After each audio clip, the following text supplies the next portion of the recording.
Meus amados irmãos, eu desejo cumprimentar a todos e a todas com a paz do Senhor Jesus.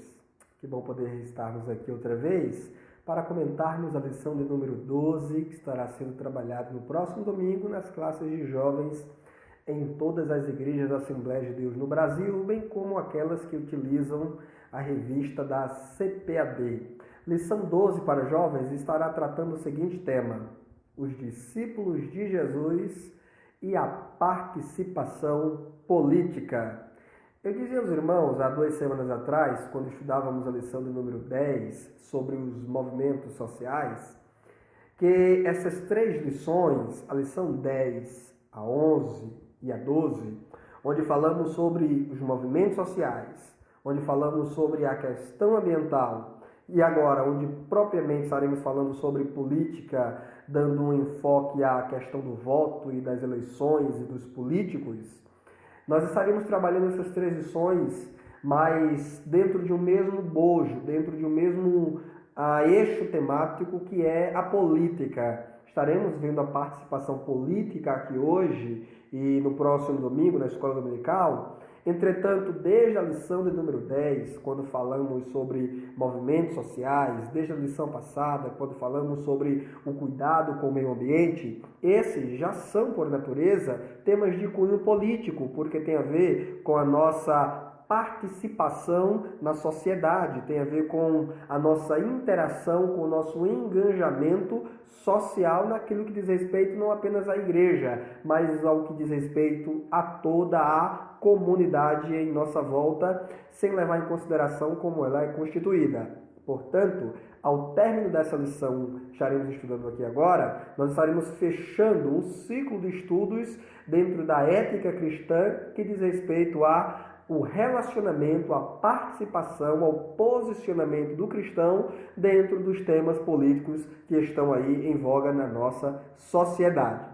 Muito bem, então dentro do tema de hoje, os discípulos de Jesus e a participação política, a primeira coisa que o comentarista de nossa lição faz no primeiro tópico, que inclusive é um tópico muito breve, muito curto, é conceituar, é trazer para a gente o significado de política, onde ele recorre para um conceito um pouco mais técnico e específico, que é a arte de governar. Todavia, dialogando um pouco com a filosofia e a sociologia, eu quero trazer aqui um conceito que é dado pelo professor Mário Sérgio Cortella, muito conhecido em todo o país, ele que tem doutorado em pedagogia e em filosofia, ele é pedagogo e também é filósofo e teólogo.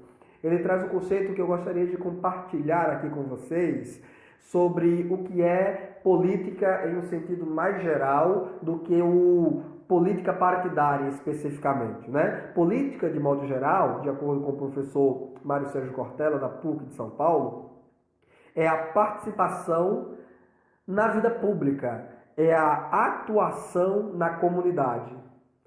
Polis, no grego, que significa comunidade, no latim, né, de onde vem cidadania, cidade ou cidadão, é civita, para cidade. Mas no grego, a palavra para comunidade é polis. Portanto, político é aquele que está engajado, aquele que interage com as demandas da comunidade, da polis. Então, o professor Mário Sérgio Cortella diz para a gente, em seu livro Política, para não ser idiota, de autoria dele, do Renato Janine Ribeiro, ele diz que política é a participação pública, é o engajamento, é a atuação nas questões do cotidiano, que dizem respeito aos interesses da comunidade, da sociedade, não apenas o voto. Inclusive, ao final desse nosso estudo aqui hoje, eu quero trazer para você, professor, outras formas de participação na política que não seja apenas o voto.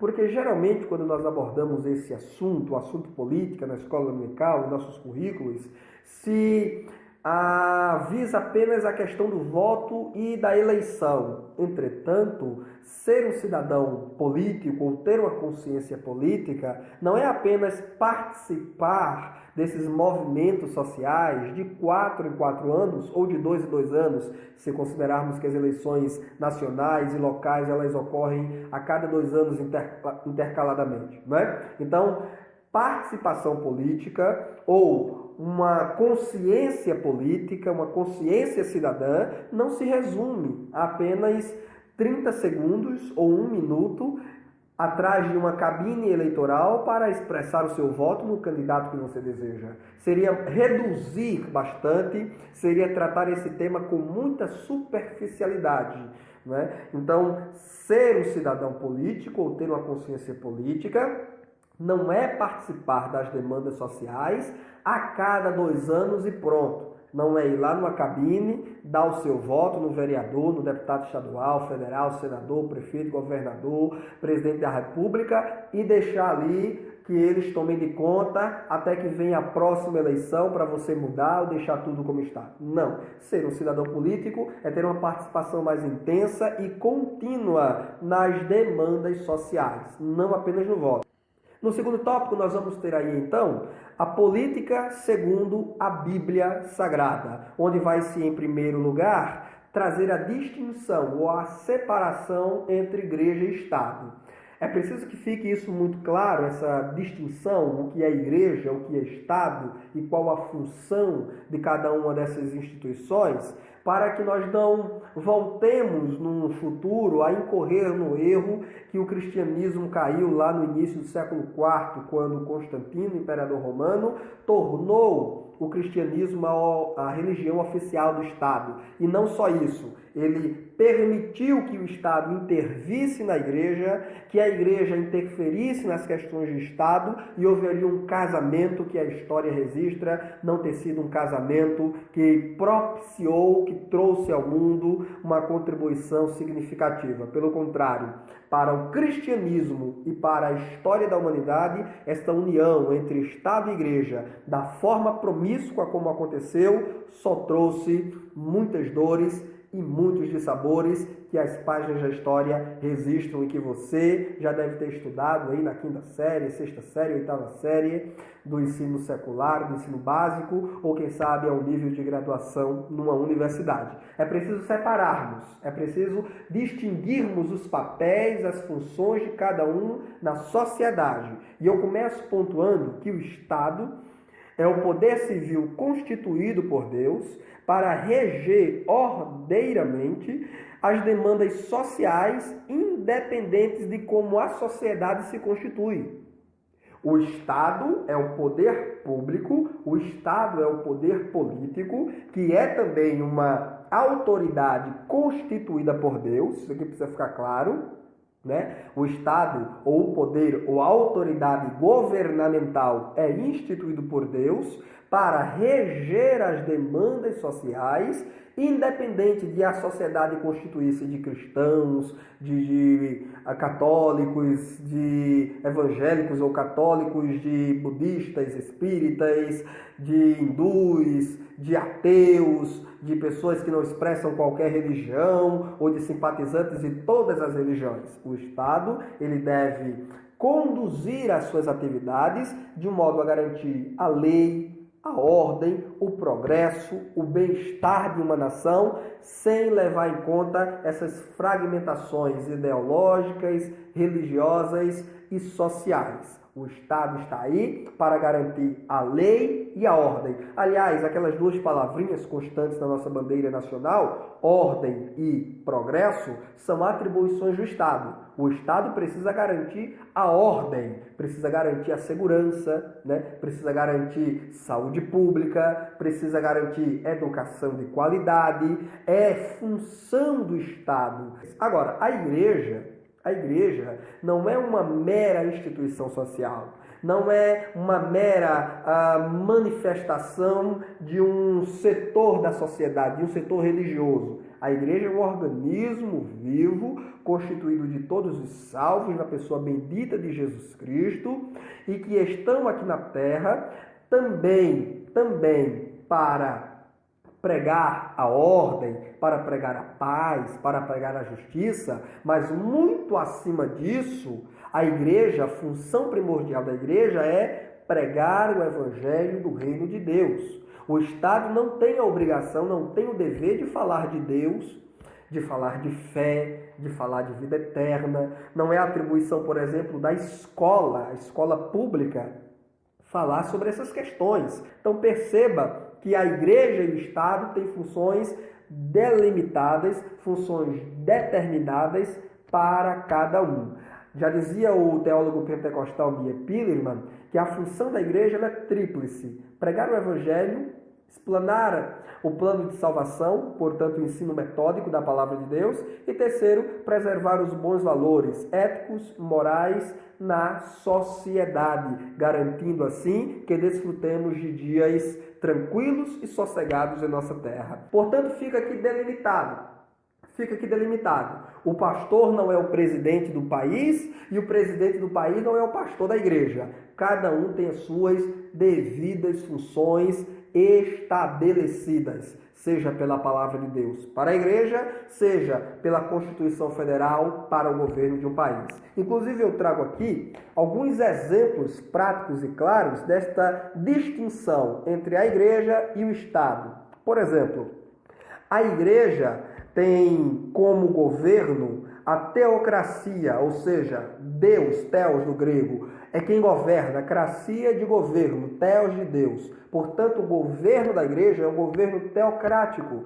É Deus quem governa, é Deus quem dirige, é Deus quem orienta a igreja. A igreja não é pautada pela agenda de um jornalista, a igreja não é pautada pela Constituição Federal, a igreja ela é orientada pelo Espírito Santo, que é o nosso conselheiro, que é o nosso orientador, pelo que ele nos instrui, pelo que ele nos ensina na palavra de Deus, a saber, a Bíblia Sagrada. Aliás, eu ainda pontuo aqui que a carta magna da igreja é a Bíblia Sagrada. Então, enquanto o governo social, enquanto o Estado, ele tem um governo que se diversifica, que varia, que depende da circunstância, do tempo e das ideologias dominantes, por exemplo, no caso do país, o nosso governo é um governo democrático, mas já foi uma ditadura lá atrás. Já foi um império lá atrás. Hoje nós temos um governo democrático, o governo do povo. O povo tem participação, o povo tem voz, o povo tem vez, o povo decide as questões mais importantes do país, ou pelo menos deveria decidir em tese, né? Mas o governo do país é um governo democrático. Aqueles que são constituídos no país para governar, seja a nível municipal, estadual ou federal, eles devem governar de modo a conceder ao povo os direitos que o povo reivindica, que o povo deseja, que o povo espera, e os direitos para os quais o povo elegeu esses políticos para o governo, né? Então, o governo de um país como o Brasil, por exemplo, é um governo democrático, embora não todo mundo seja assim. Existem países onde ainda regem ditaduras, onde ainda existem o cetro de um império, de um governo absolutista, de um governo opressor. Mas pelo menos no Brasil ainda temos um governo democrático. Agora, o governo da igreja é um governo teocrático. É Deus quem manda, nem é quem está no governo dela, quem está presidindo ela, e nem é o povo, é Deus. A carta magna, como eu dizia, da igreja é a Bíblia, é a constituição do universo, é a palavra de Deus, é a nossa regra de fé e prática. Mas a carta magna do país, como o Brasil, por exemplo, é a nossa Constituição Federal, é a carta maior, né? É aquilo que orienta as atitudes ou os posicionamentos mais importantes de todos os cidadãos e de todos os governantes. Eu pontuo ainda a seguinte distinção: a missão primordial da igreja é proclamar o reino de Deus. A missão primordial do Estado é assegurar o bem social. A igreja, ela deve influenciar. O Estado recebe influência das diversas camadas sociais. O Estado recebe influência de empresários, o Estado recebe influência de educadores, o Estado recebe influências de ricos, de pobres, o Estado recebe influência de estrangeiros, de residentes do país. O Estado está sempre recebendo influência para constituir, para reformar, para mudar leis, para instaurar novas leis. Mas a igreja não. A igreja não pode receber influência do mundo, porque o que dita a conduta, o comportamento, os costumes da igreja é a palavra bendita de Deus. Uma distinção bastante prática entre a atuação da igreja e a atuação do Estado. Por exemplo, a igreja deve sempre perdoar o transgressor. O homem que cometer o mais terrível crime, o mais terrível pecado na sociedade, ele nunca poderá ser condenado pela igreja, porque a igreja não tem autoridade para condenar ninguém.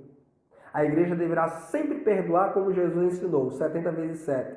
Lembra-se daquele ladrão ao lado de Cristo na cruz? Jesus o perdoou e disse para ele: hoje estarás comigo no paraíso. Todavia, Jesus não retirou aquele ladrão da cruz. Jesus não devolveu aquele homem com vida, com saúde para a sua família naquele momento. Por quê? Porque a salvação é uma questão espiritual, trabalhada por nós, trabalhada pela igreja.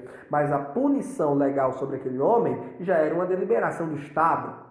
Então veja que coisa interessante. A igreja perdoa o transgressor, a igreja perdoa o bandido, o delinquente, o marginal, o infrator. A igreja perdoa, até o batiza nas águas, se assim ele desejar, lhe serve a Santa Ceia e lhe permite desfrutar da comunhão com os salvos, com os crentes, com a igreja do Senhor. Todavia, pela lei, pela Constituição, pelo poder que o Estado detém, o Estado irá fazer o quê? Prender, julgar e sentenciar aquele criminoso, levando-o à cadeia. De repente, se o país ele tem pena de morte, até mesmo para a pena de morte, aquele cidadão irá. Então, quer dizer, não é porque a igreja perdoa que o Estado deverá perdoar. E não é porque ele é salvo na pessoa de Jesus Cristo que ele agora está isento de suas obrigações legais para com o país, porque não está.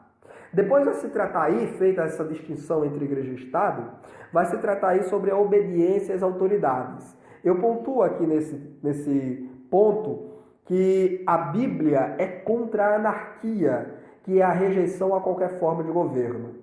Nós vamos, por exemplo, para Romanos capítulo 13, que é um texto bastante conhecido e corriqueiramente citado quando abordamos esse tema, e nós vamos ouvir Paulo falando ali que as autoridades são constituídas por Deus e que todos nós devemos estar sujeitos às autoridades. Observe, inclusive, que Paulo escreveu essa carta à igreja que estava em Roma. Não era a igreja que estava em Israel, eram os romanos. Justamente para a igreja que estava onde? No centro do poder do império naquela época, onde poderia existir qualquer possibilidade de um levante, de uma insurreição, de um motim contra o império, como outros que já existiram, e eu falei aqui em lições passadas, né? Se lembra de Teudas e de Judas, conforme Atos 5, 37 e 38, que moveram insurreições, rebeliões contra o governo, foram mortos, e as massas que os acompanhavam foram dissipadas, espalhadas. Lembra-se que eu lhes falei que houve um motim em Israel no ano 70, o que levou Roma a enviar uma legião de soldados encabeçados pelo imperador ou pelo general Tito para aplacar aquela rebelião, o que levou à destruição da cidade de Jerusalém, para nunca mais erguer-se. Pois bem, Paulo, escrevendo aos romanos, diz: olha, não pode ser assim.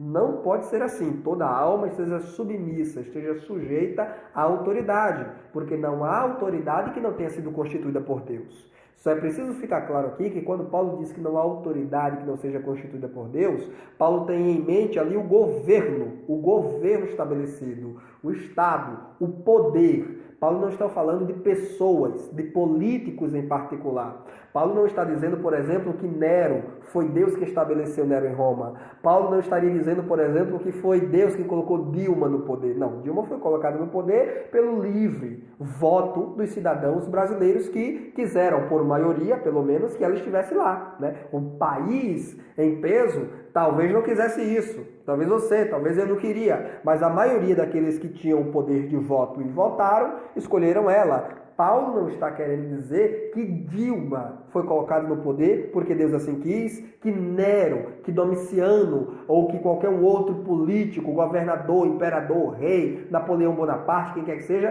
tenha estado no poder porque Deus quis que aquela pessoa... Não, quando Paulo diz que o governo é estabelecido por Deus, é porque ele tem em mente o quê? A autoridade, a hierarquia. É isso que Paulo está falando. Né? Se é PT, se é PSDB, se é PMDB que governa, aí compete a você e a mim deliberar sobre isso através do voto. Mas o fato é que o governo, para propiciar a ordem e a administração dos assuntos públicos, é uma instituição divina também. É Deus quem coloca. Aliás, não é isso que Daniel diz lá no Antigo Testamento?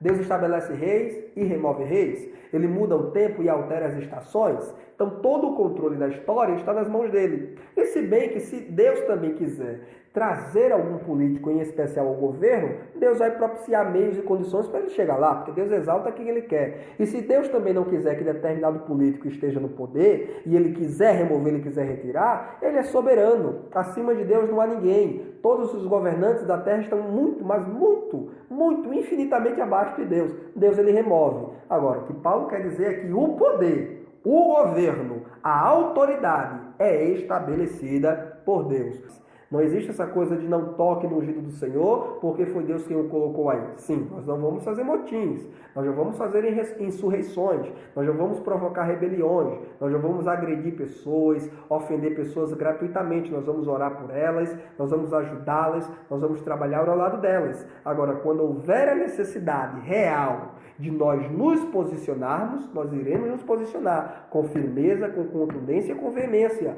Veja João Batista, por exemplo, dizendo para Herodes Antipas que não era lícito ele possuir a mulher de seu irmão, Herodes Filipe. Ele estava adulterando. Veja Jesus, por exemplo, chamando, ainda que à distância, chamando Herodes Antipas de quê? De raposa. Quando os fariseus disseram para Jesus, vai-te embora porque Herodes quer te matar. Jesus disse, ide dizer àquela raposa que hoje e amanhã curo enfermos, expulso demônios, opero maravilhas, e só no terceiro dia que terminarei. Veja o Antigo Testamento, todos os profetas confrontando os políticos, confrontando o Estado, confrontando as injustiças sociais. Veja, por exemplo, quem?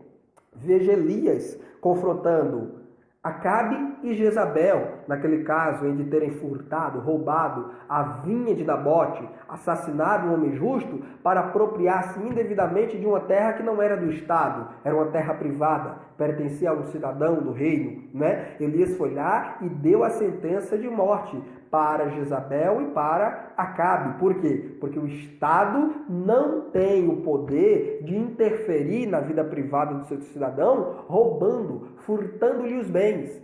Então isso precisa ficar muito claro também, professor, né? Nós devemos obediência, nós devemos submissão, a Bíblia é contra a anarquia, essa coisa de vamos nos rebelar contra o governo, não queremos governo, cada um vai viver a vida do jeito que quiser, fazer o que quiser, isso não pode ser assim, é perigoso. A história de Israel nos mostra que antes dos juízes, cada um fazia como bem entendia em Israel e era uma coisa terrível. Coisa terrível, prostituição, roubo, adultério, mortes, homicídios, tragédias das mais diversas em Israel, quando não existia lei nem governo. Não podemos ser a favor da anarquia. Temos que respeitar os governos estabelecidos, orar por eles, contribuir para que tenhamos dias pacíficos e tranquilos na sociedade. Agora, quando for necessário, protestar, seja na questão social, seja na questão política, seja na questão religiosa, nós devemos abrir a boca e protestar também, afinal de contas somos cidadãos deste país. A Bíblia diz que nós devemos orar pelas autoridades. Paulo escrevendo a Timóteo, no capítulo 2, ele diz que nós devemos orar pelas autoridades. Paulo diz, eu quero que os homens levantem as mãos santas, sem ira, em todo lugar. Orar pelas autoridades constituídas para que desfrutemos dias de paz em nossos dias, né? Então, se os crentes, os mesmos crentes que vão às redes sociais, os mesmos crentes que participam de passeatas, que participam de movimentos sociais, que eu já disse aqui, é legítimo, dependendo da situação, mas se eles não só protestassem socialmente, mas orassem, por exemplo, o país tem 42 milhões de evangélicos. Imagina se esses 42 milhões de evangélicos orassem todos os dias de verdade pelas autoridades constituídas. Imagina se esses 42 milhões de evangélicos tivessem o hábito de acordar cedo de manhã para orar, para buscar o Senhor, para interceder por essa nação. Não é, meus irmãos? Em vez de apenas criticarmos, em vez de apenas falarmos dos defeitos, dos erros do governo, se nós orássemos por ele, pedimos que Deus desse inteligência, sabedoria, salvasse, libertasse esses políticos da corrupção, da bandidagem em que eles estão metidos e os trouxesse para a luz de Cristo Jesus e trabalhássemos mais a evangelização e trabalhássemos mais o ensino da palavra de Deus. Ó, meus irmãos, quão felizes dias nós teríamos, porque a Bíblia diz, feliz é a nação cujo Deus é o Senhor. Ora, se uma nação cujo Deus é o Senhor é feliz, o que dizer de uma nação cujo Deus não é o Senhor? Ela é infeliz. O Brasil vive a infelicidade que vive porque nós temos uma padroeira como senhora e não Jesus Cristo como Senhor, né? Quisera Deus que Jesus Cristo fosse o Senhor de toda essa nação. Fosse Senhor aqui na Paraíba, mas fosse Senhor também lá em Brasília, lá em Goiás, lá no Distrito Federal, lá no Palácio do Planalto. Quisera Deus que ali também Cristo reinasse no coração daqueles homens que transitam os corredores do poder público. Veja, por exemplo, quando a Bíblia, por exemplo, quando Jesus orienta que se deve dar a César o que é de César e a Deus o que é de Deus, Jesus novamente está fazendo distinção entre o que é político e o que é religioso, mas deixando claro que nós devemos tanto dar a Deus quanto dar a César o que convém a cada um. Né? Ou seja, o crente não é porque ele é crente, porque ele é salvo, que ele agora vai deixar de lado as suas obrigações sociais, deixar de pagar imposto, deixar de pagar a conta d'água, a conta luz. Sim, nós devemos reclamar quando há a cobrança abusiva, excessiva, nós devemos reclamar aos devidos órgãos competentes, mas o fato de nós reclamarmos por um lado não quer dizer que não devemos cumprir o dever pelo outro lado. Devemos pagar impostos porque também somos cidadãos que devemos cooperar, contribuindo financeiramente para o progresso dessa nação, né? Aliás, reitero, são as duas palavras constantes da bandeira nacional: ordem e progresso, ambas as coisas dependendo entre si mutuamente. Então, nós chegamos aqui ao terceiro tópico, que é a responsabilidade política do cristão. Então, no primeiro tópico, nós vimos o conceito de política, né, que eu falei para você qual é o conceito de política. Trouxe para você no segundo tópico a distinção entre Estado e Igreja, a função de cada um. E também quero reiterar ainda nesse segundo tópico, antes de passar para o terceiro, que o Estado ele coopera com a Igreja e a Igreja coopera com o Estado. Isso é fato. O Brasil, por exemplo, é um país laico. E essa palavra ela tem sido bastante utilizada ultimamente nos jornais, na mídia, na imprensa, né? Laico, você, professor, deve até aproveitar para tocar nesse ponto também. Quando falamos da distinção Estado e Igreja, inevitavelmente precisamos falar nesse conceito, o conceito de laicidade. O Brasil é um país laico. O que significa dizer isso de modo simples, sem entrar nas questões técnicas por trás deste conceito? Quando dizemos que o país é laico, queremos dizer simplesmente que ele é um país que oficialmente não professa nenhuma religião em detrimento de outra. Antes, permite a livre ou a liberdade de expressão religiosa em todo o seu território nacional. Então, se você quiser, tome nota disso. Laico quer dizer que o país ele não professa nenhuma religião em seus instrumentos oficiais. Ele não se declara oficialmente evangélico, católico, budista, muçulmano, espírita. Não, ele simplesmente é laico. Laico do grego, laikos, que significa do povo. É a mesma raiz para leigo, né, que quer dizer comum, popular. Portanto, o Estado laico é um Estado onde toda a grande massa que constitui esse país tem liberdade de expressar a sua fé, a sua crença no Deus que quiser. O Estado não vai reprimir, o Estado não vai coibir, o Estado não vai impedir nenhum de seus cidadãos, isso está lá garantido no artigo 5º da nossa Constituição Federal, né? O Estado garante a liberdade de expressão, a liberdade de culto, o Estado garante, por meio de leis, que nenhum objeto, nenhum símbolo religioso poderá ser vilipendiado, poderá ser ofendido em público. O Estado garante isso. Por quê? Porque é laico. O Estado laico não significa que ele é ateu, que ele é contrário à religião, porque aí ele teria que ser laicista ou ele teria que ser ateu. Estado laicista ou ateu é aquele Estado que diz: aqui ninguém vai professar religião nenhuma. Nós não professamos religião nenhuma, mas nós somos ateus. O Estado é declaradamente ateu. Ou seja, o Estado não aceita a expressão religiosa dentro dele. Nós não cremos em Deus, nós não invocamos em Deus e não poderemos tolerar por instrumentos legais, nem assegurar por instrumentos legais a liberdade de culto e de expressão. Esse é o Estado ateu. Esse é o Estado ateu. É o Estado que não garante a liberdade dos seus cidadãos se expressarem religiosamente. Mas o Estado laico É um Estado que permite, embora não se declare. Ele permite a igreja evangélica atuar, a igreja católica atuar, o terreiro de macumba fazer lá os seus trabalhos, o espírita se reunir para fazer seus trabalhos. Ele permite o budista, né, o hindu, o muçulmano. Nós temos mesquitas muçulmanas aqui no país, por exemplo, São Paulo, no sul e sudeste do país. Ser professor aí da região sul e sudeste pode confirmar isso melhor que eu. Né? Nós temos mesquitas de muçulmanos. Por quê? Porque o país ele é laico, ele não professa uma religião oficial. Antes, permite e garante a proteção do culto e da liberdade de religião. Neste sentido, o Estado está colaborando com a igreja. Neste sentido, o Estado está contribuindo com a igreja. Quando o Estado, por exemplo, diz que as igrejas evangélicas, que as instituições religiosas, elas estão isentas de pagar tributos, de pagar impostos, o Estado está contribuindo com a igreja, embora não se confundindo com ela. Por que o Estado está contribuindo com a igreja? Porque a igreja, ela é uma instituição na Terra que é a maior agência recuperadora de meninos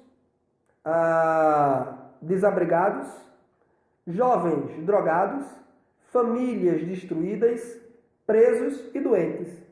A igreja tem tido um trabalho social fenomenal, com todas as suas deficiências teológicas, éticas e espirituais, que nós sabemos que a igreja tem. Mas a igreja cristã tem efetuado um trabalho neste país que tem concedido a este país um pouco mais de dignidade.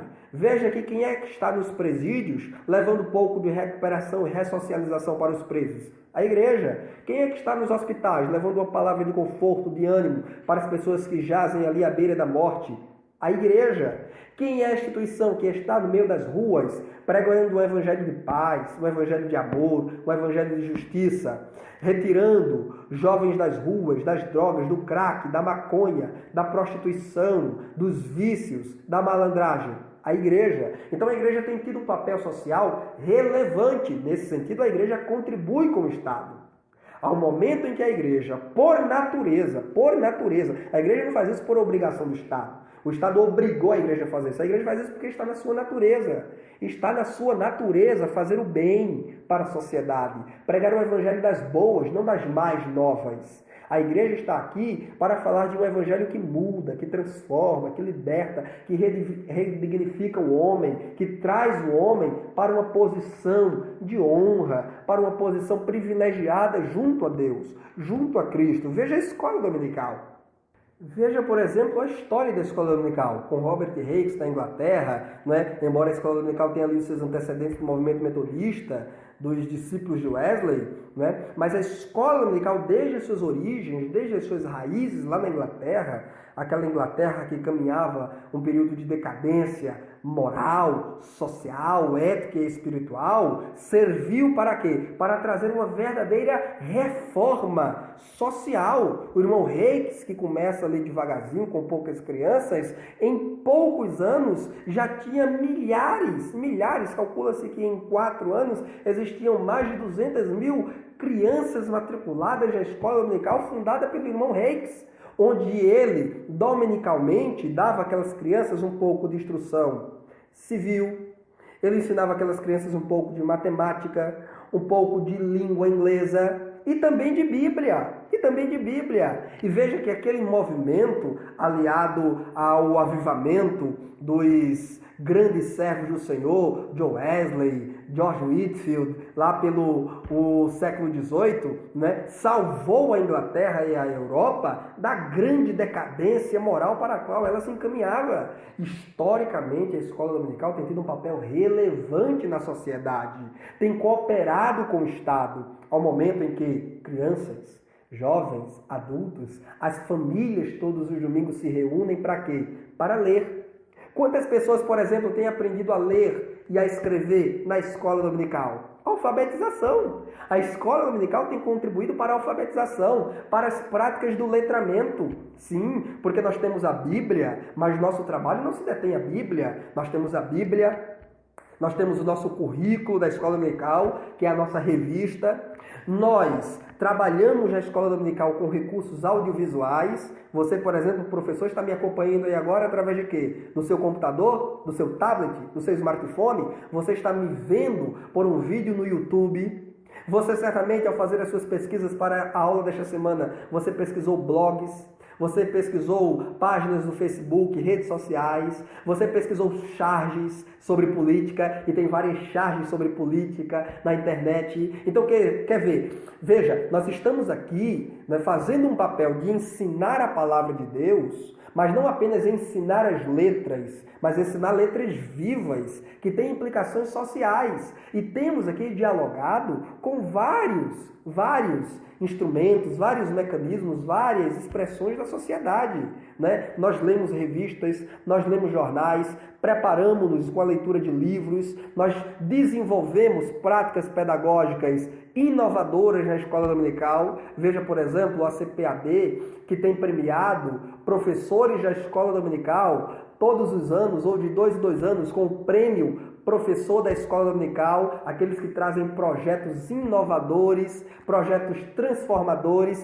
que realizaram em suas igrejas, em suas cidades e que tiveram grande repercussão e êxito, estão sendo premiados. Então a igreja, ela tem contribuído. Quantos casais que já foram restaurados? Quantos filhos que já foram restituídos aos seus pais? Quantos jovens que deixaram as drogas, a criminalidade, que deixaram o mundo do crack, da maconha e que entregaram as suas vidas a Jesus e que hoje andam este país pregando o evangelho de amor, de respeito, de transformação? Quem é que tem feito isso? A igreja. Então a igreja, embora não seja o Estado e o Estado não seja a igreja, mas a igreja tem historicamente contribuído com o Estado nessa busca comum, que é o anseio de todos, por uma sociedade justa, igualitária, uma sociedade onde haja respeito, como dizia aqui, né, o Martin Luther King, e nós estudamos já ele quando falamos dos movimentos sociais, né? I have a dream, dizia Martin Luther King, eu tenho um sonho, né? E o quanto aquele homem lutou nos Estados Unidos, o quanto aquele pastor lutou para que os negros fossem respeitados como os brancos e desfrutassem dos mesmos direitos, porque eram cidadãos norte-americanos e também eram gente, são gente. Então perceba que historicamente, a igreja, os servos e as servas do Senhor têm sim contribuído com o Estado neste desenvolvimento de uma sociedade com ordem e com progresso. E aí, para encerrar, nós chegamos ao terceiro tópico, que é a responsabilidade política do cristão, onde vai estar, né, o cerne dessa lição dentro de sua proposta, que é discutir a questão do voto, das eleições, da escolha de candidatos sérios, comprometidos com a justiça social para governar.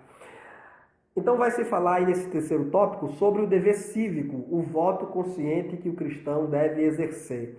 Isso aqui nós trabalhamos quase que todos os anos, ou pelo menos de 2 em 2 anos, em períodos eleitorais. Os pastores costumam tratar isso com suas ovelhas, nos cultos de instrução e ensino em suas igrejas, que é a questão da responsabilidade de sabermos escolher com honestidade políticos que de fato possam governar pelo bem comum, respeitando-se as liberdades de todos, mas também respeitando-se os bons valores e os bons costumes da nossa sociedade.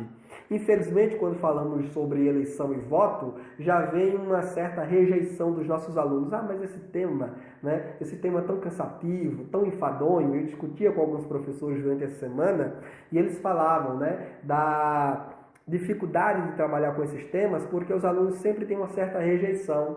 E nós entendemos. Há quem diga que política não se discute, né? Tem um ditado comum que diz que há 3 coisas que não se discute: política, religião e futebol. Futebol eu acho que de fato não se discute, né?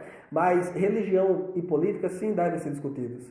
Religião, porque afinal de contas tem a ver com uma expressão importantíssima, significativa da sociedade, que é a fé, aquilo que nós cremos, o que nós pensamos sobre Deus, sobre a existência, sobre a vida e sobre o homem também. E política porque diz respeito ao governo, porque diz respeito à nossa participação na sociedade, porque diz respeito ao nosso engajamento social. Como não discutir essas coisas que afetam-nos diretamente, que afetam a nossa família, que afetam o nosso bem-estar social? Sim. Agora, essa rejeição que nós muitas vezes manifestamos esse tema se dá em razão do cansaço e da desesperança em relação ao governo que está aí, né, em nosso país, ou aos governos que se intercalam em nosso país, porque infelizmente nós não percebemos mudanças significativas. As mudanças boas, quando acontecem, são muito pontuais aqui e ali. O que nos chega quase que diariamente são apenas informações de roubos, desvio de dinheiro, notícias, e não apenas notícias, mas coisas que nós estamos vendo diante de nossos olhos e que nós amargamos, que é descaso da saúde pública, descaso da segurança. Quantos dos seus alunos não já precisaram de um posto de saúde, de um medicamento, de uma cirurgia, e o Estado não deu assistência? Quantos dos seus alunos, ou até mesmo você, professor, que me assiste, já foi assaltado, vítima de violência urbana, não é verdade? Quantos? Então, talvez em razão desse cansaço de estarmos trabalhando temas que parecem não avançar, parecem não redundar em mudanças significativas para a sociedade, nós acabamos alimentando essa rejeição. Todavia, quando nossas atitudes não puderem resolver, quando nossas palavras não puderem resolver, nós não podemos nos cansar e entregar os pontos. O que nós não podemos jamais é ver a corrupção aumentando, é ver a roubalheira aumentando e nós cruzarmos os braços e dizer não tem jeito, alguma coisa é preciso fazer, dentro das nossas limitações e possibilidades, seja o voto, seja a reivindicação, seja o protesto, ou seja a poderosa ferramenta da oração, mas alguma coisa deve ser feita, e você, professor, vai orientar seu aluno nesse sentido. Nós não podemos cruzar os braços e dizer, não adianta falar esse assunto, não vai resolver nada, não vai dar em nada. Vai, se nós trabalharmos, se nós nos mexermos, se fizermos o que é correto e o que deve ser feito, sim, alguma mudança, ainda que não as drásticas mudanças que essa sociedade precisa experimentar, mas alguma mudança vai acontecer. Se não para resolver todos os problemas, mas pelo menos para amenizá-los. Eu pontuo aqui que a vida é uma luta, e se pararmos de acreditar, certamente morreremos. Agora, o voto, como eu dizia, é uma expressão que nós manifestamos de 2 em 2 anos. A participação política, que é o tema de nossa lição, não se resume ao voto de 2 em 2 anos. Outras formas há de nós interagirmos com a sociedade, contribuindo para o avanço, para o progresso, para a ordem. Eu já pontuei aqui o trabalho significativo que a igreja tem realizado, né? O ensino, a educação cristã, as grandes cruzadas evangelísticas, né? Escolas e hospitais construídas pela igreja e dirigidas pela igreja. São alguns dos trabalhos que a igreja tem desenvolvido enquanto igreja, né? O seu papel relevante na sociedade, a igreja dando a sua contribuição para a sociedade. E agora, existem outras formas que não sejam apenas o voto. Sim, o cristão ele deve perceber qual é o político que defende a bandeira da família. O cristão, imagina se o jovem cristão ele vai vestir a bandeira do comunismo e vai votar em político que é a favor de aborto, político que é a favor de casamento homossexual, político que é a favor da legalização das drogas, político que é a favor da eutanásia, político que é a favor da mudança de sexo de crianças, político que é a favor da profissionalização da prostituição. Isso aí está descartado, irmão. Isso aí está descartado de primeira, né? E a gente não deve se corromper. Algo que você, professor, deve pontuar também no próximo domingo é que o cristão ele não pode se corromper com a política, né? Não só entrando na política, mas mesmo como um mero eleitor. Quantos que votam no político porque recebe um saco de cimento, um milheiro de tijolo, um óculos, porque recebeu uma dentadura, porque recebeu dinheiro para pagamento de um curso, porque recebeu um bem, enfim, qualquer coisa, dinheiro que seja. O jovem cristão, ele deve ter a consciência de Cristo e portar-se com honestidade em todas as áreas de sua vida, inclusive no voto. O voto não é coisa banal. Deus não instituiu as autoridades e o diabo foi quem inventou as eleições. Não existe isso. Ah, não, o governo, eu já vi na Bíblia que foi Deus que inventou, foi Deus que estabeleceu. Mas o voto é coisa do diabo. Então, não tem problema aqui se eu vender o meu voto, Deus não vai levar em conta, Deus não vai se interessar. Se interessa, porque você está sendo desonesto. Você está se portando com mentira, além de que está dando vazão para a ilegalidade. E o cristão não pode andar na ilegalidade. Já vimos, dai a César o que é de César e a Deus o que é de Deus. Não é? Então o crente ele deve agir com honestidade, com verdade. Aliás, ele deve ser exemplar e modelo nesse sentido. Então o jovem ele deve perceber quem é que defende a bandeira da família, quem é que defende a bandeira do desenvolvimento social, do trabalho, da geração de empregos, quem é que tem um olhar voltado para os jovens, quem é que tem um olhar voltado para as famílias desabrigadas, quem é que de fato tem compromisso com a educação. Nós temos que valorizar aquilo que é chamado de meritocracia. Nós temos que eleger políticos com base na meritocracia. O que é meritocracia? É o governo pelo mérito. Temos que eleger gente que de fato tem história. Não gente apadrinhada, não tem essa coisa de irmão vota em irmão, né? O comentarista dessa lição vai até discutir essa questão. Irmão vota em irmão. Não, peraí, não é bem assim. Eu não vou votar em um crente porque ele é crente. Eu não vou votar em um político só porque ele professa a fé em Cristo. Não, eu vou votar nele se ele de fato professa, além da fé em Cristo, se ele professa condições de trabalhar pela sociedade. Porque não adianta eleger político só para trabalhar pela igreja. Não, peraí, tem que eleger político para trabalhar pelo país, trabalhar pelo Brasil. Então não é porque é crente, porque infelizmente tem muito crente por aí envolvido em corrupção, em falcatrua, em roubalheira. Você se lembra daqueles políticos lá de Brasília? Né? Saiu nos jornais, né? Recebendo propinas, câmeras filmando em secreto, e eles recebendo propina, e no final, depois de receber a propina, colocar na cueca e na meia, os caras ainda fizeram um círculo de oração para agradecer pela propina que receberam. É muito cinismo isso. É muita canalice isso. Esses caras tinham que ser expulsos do hall de membros de suas igrejas e tinham que ir para a cadeia, que é o lugar que eles mereciam estar. Né? Então, infelizmente, muitos políticos bandidos, ultrajando-se de ovelhas e comportando-se como verdadeiros lobos diante do poder público. Então não tem essa coisa de elegermos irmão, de elegermos político porque é crente. Temos que eleger aqueles que têm os méritos, é a meritocracia. Eleger gente que tem compromisso com a sociedade, com a geração de emprego, gente que tem compromisso com os nossos jovens, gente que tem compromisso com a segurança pública, gente que tem um olhar de compaixão por aqueles que estão lá, sabe, miserando um medicamento e uma cirurgia na fila de um hospital, sabe, esperando um atendimento pelo SUS. Nós temos que eleger políticos que tenham compromisso com o bem-estar da sociedade. Aliás, foi uma das primeiras distinções que eu apresentei aqui para você. A igreja, a missão primordial dela é pregar o reino de Deus. A missão primordial do Estado é assegurar o bem social. Então, o voto é importante nesse sentido. Saber votar, saber escolher, saber estudar, né, os antecedentes, a história de um determinado político. Imagina se nós vamos eleger políticos ficha suja. Imagina se nós vamos eleger políticos que outrora já roubaram, já fizeram de tudo. Está destituído. Pelo mérito está destituído. Não pode governar. Mas a gente vai lá e vota. Por quê? Porque é irmão.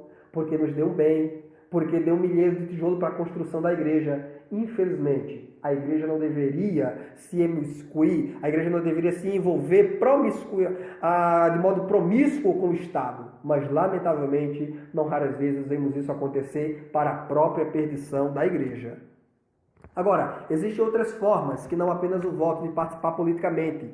Por exemplo, acompanhando as ações dos políticos, lendo, ouvindo notícias, jornais, frequentando câmaras de vereadores, assembleias legislativas, participando de audiências públicas, né? Prefeitos e governadores costumam, não sei se no seu estado, mas costumam fazer audiências públicas para deliberar assuntos de interesse social, saneamento básico, por exemplo, saúde, segurança. É importante participar. Ah, não, porque eu sou crente, vou ficar em casa só orando. Se pode participar, participe. Levante a sua voz, dê lá a sua opinião, participe. Solicitação direta aos governantes e legisladores, através de ofícios, de pedidos, de carta, né? Eu não posso pedir iluminação para minha cidade, para minha rua? Ah, porque eu sou crente, não, irmão. Eu vou orar para Deus tocar no coração do prefeito, para o prefeito mandar aqui a empresa de energia vir colocar o poste em frente à minha casa ou na minha rua. Que é isso, irmão? Eu posso falar, Deus faz aquilo que eu não posso fazer. Se eu posso fazer, eu vou lá, vou solicitar na prefeitura, vou solicitar ao governo do estado, vou reivindicar, né? Vou pedir segurança na porta da escola onde os filhos estudam, os meus irmãos mais novos estudam, os meus amigos estudam, vou reivindicar. Então, solicitações diretas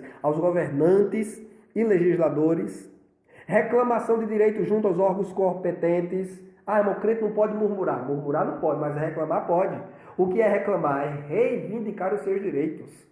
Reivindicar os seus direitos. Murmurar é ficar difamando baixinho, é ficar falando mal baixinho e não ter atitude, não mover-se para as mudanças. Agora, quem reclama quer mudança. Então você pode reclamar. Você pode reclamar a conta de água que está cara, a conta de luz que está cara. Você pode reclamar, sim, a falta de segurança nas escolas, a falta de atendimento nos postos de saúde, a falta de medicamento, os remédios caros para os aposentados. Você tem o direito de reclamar. Salários que estão baixos, os professores têm direito a reclamar aumento de salário? Tem direito. É uma forma de participação política também. Reclamar a ideologia de gênero que querem colocar na escola para os filhos, para as crianças. Criança de 7, 6, 10 anos, já estudando na escola sobre questões de sexualidade, como fazer sexo, o que é sexo, posições sexuais, né? Se homem pode fazer sexo com homem, mulher pode fazer sexo com mulher. Que é isso? Que é isso? Essa ideologia não pode existir nas nossas escolas. Crianças não estão preparadas para isso. Nós devemos reclamar, nós devemos nos posicionar, falar, abrir a boca, e as redes sociais estão aí, né? As redes sociais, os blogs, os telefones, o Alô Senado está aí, liga, fala, manda e-mail para o senador, manda e-mail para o deputado federal, manda e-mail para quem tiver de mandar, mas não podemos nos calar. Enquanto igreja, somos também cidadãos deste país, nós devemos nos posicionar, nós temos direito, nós temos voz e devemos nos manifestar. Denúncia à imprensa. Aí crente pode denunciar? Pode. Olha, irmão, tem um cano estourado na porta da sua casa. Você vai fazer o quê? Esperar que o anjo encanador desça e venha arremendar o cano da sua casa? Você deve denunciar. Denuncia. Ora, ligou para a agência, para a companhia de água de esgoto da sua cidade, ninguém veio resolver? Liga para a rádio, liga para a televisão, manda um e-mail, reclama, vai nas redes sociais, posta fotos. É um direito seu, pelo bem da sociedade. O que não pode é um esgoto, uma fedentina na sua porta e você pagando lá na conta de água a taxa de esgoto. O que não pode é um cano estourado e água potável ali jorrando e sendo desperdiçada e você esperando que Gabriel ou Miguel venha do céu para fazer o remendo. Isso não pode. Nós devemos também denunciar os atos ilícitos de político. Ora, se eu sei que tem político roubando, se eu tomei conhecimento que tem político desviando dinheiro, se eu trabalho dentro ali da Assembleia Legislativa, da Câmara de Vereadores, e eu descubro que alguma coisa ilícita está acontecendo, eu devo denunciar. Não vou orar e esperar que Deus revele para o Fantástico noticiário no domingo seguinte. Isso não vai acontecer, irmão. Fantástico não recebe denúncia de anjos. Então vai lá e denuncia publicamente e oficialmente para que haja mudança. E tem mais, protestos pacíficos e ordeiros, né? Nós já falamos isso aqui quando abordamos a questão das manifestações públicas. Crente também pode manifestar-se, desde que faça o que eu disse aqui naquela lição. Reconheça quais são as bandeiras levantadas naquele protesto e faça isso de modo pacífico e ordeiro. E para finalizar, uma coisa que nunca é tratada em nossas lições quando falamos de política, e é uma forma de participação política, é a candidatura. O jovem cristão ele também pode candidatar-se ao cargo de vereador, deputado estadual, prefeito da cidade, governador do estado, né, deputado federal, senador, até presidente da república. Ele também pode, por que não? Se ele tem vocação para aquilo, se ele tem méritos para aquilo, se ele tem um histórico de luta pela sociedade, pelo bem social, ele tem todo o direito, sem considerar-se menos santo para isso. Eu tenho uma sincera dificuldade de aceitar um pastor cuidador de ovelhas de igreja candidatando-se ao cargo de político, porque são coisas ali, não necessariamente antagônicas, mas são coisas distintas e que vão exigir deste pastor ou deste político um tempo demasiado. Talvez ele não consiga dar conta bem nem de uma coisa nem de outra. Eu acho que aquele que tem a convicção de que foi chamado para ser pastor de igreja, ele deve pastorear o rebanho. Agora, todo e qualquer cristão comum, ele pode sim. Nós temos aí ao longo da história exemplos de homens e mulheres de Deus na Bíblia Sagrada e fora da Bíblia Sagrada, que foram grandes políticos e também homens de fé no Senhor. Veja-se José no Egito, veja-se Davi em Israel, veja-se Esther na Pérsia, rainha na Pérsia, né? E todos eles agiram com equidade, com justiça, com verdade, com honestidade e mantiveram a sua pureza diante de Deus. Assim também é hoje o jovem cristão. O jovem cristão, talvez você até tenha professor na sua classe, alguém que esteja pretendendo nas próximas eleições candidatar-se a algum cargo público. Você pode até perguntar, né? Eles irão dar risada, mas talvez tenha alguém ali que queira candidatar-se a vereador. Qual é o problema? Eu quero me candidatar a deputado estadual. Qual é o problema? Quero me candidatar a senador da República. Qual é o problema? Tem méritos, está trabalhando, entende de lei, não quer fazer pezinho de meia na política, antes quer trabalhar pelo bem da sociedade. Amém? Nós vamos orar, Deus vai te abençoar, vai te ajudar, e se for a vontade dele, que assim seja. E quando seja lá, faça o melhor, seja ético, seja decente, seja reverente, trate o erário público com respeito, trate o dinheiro público, as finanças do Estado com respeito, para que a gente não atravesse outra crise financeira terrível como a que o Brasil tem amargado neste ano 2015.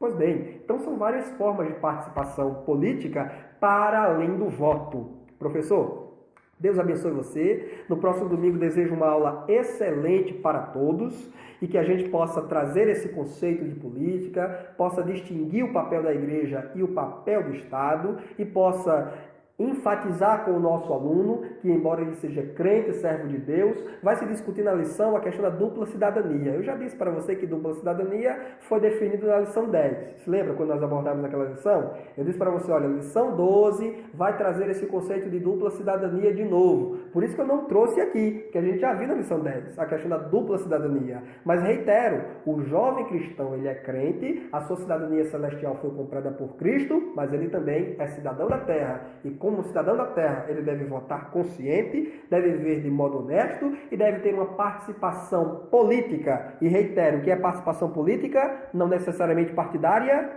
é a participação na vida pública, é a atuação na comunidade.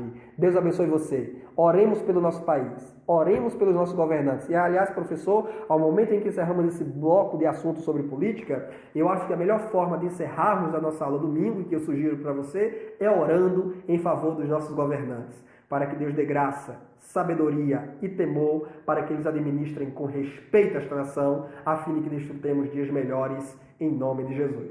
Um grande abraço, até a última lição, semana que vem, se Deus quiser.